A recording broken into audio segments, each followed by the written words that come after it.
Welcome to our channel. Today we how to withdraw AdSense earnings for shopping content, full guide step by step clearly.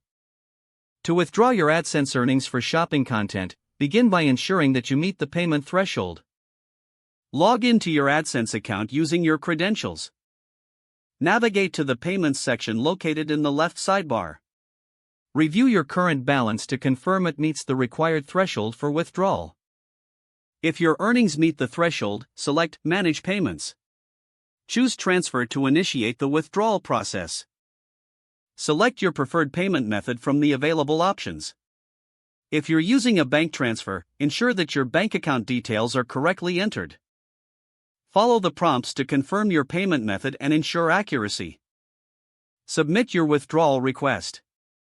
AdSense will process your request, which may take a few days depending on the payment method. Monitor the status of your payment in the Payments section. You will receive a notification once the payment has been successfully processed. Keep track of your earnings and payments for your records. If you encounter issues, refer to the AdSense Help Center for assistance.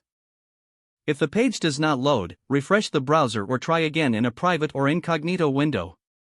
Make sure you are using the correct email address, then retype it carefully to avoid small typos. If your password is not accepted, use the reset option and create a new strong password you can remember.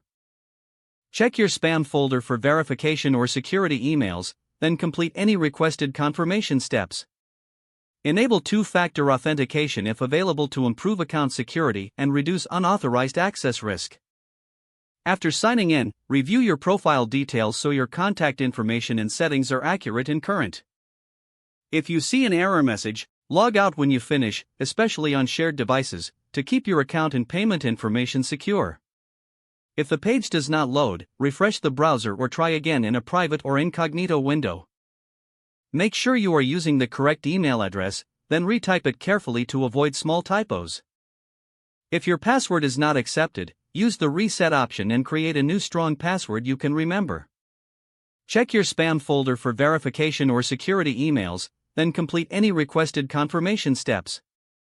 Enable two-factor authentication if available to improve account security and reduce unauthorized access risk. After signing in, review your profile details so your contact information and settings are accurate. Don't forget to like this video and subscribe to our channel for more step-by-step tech guides.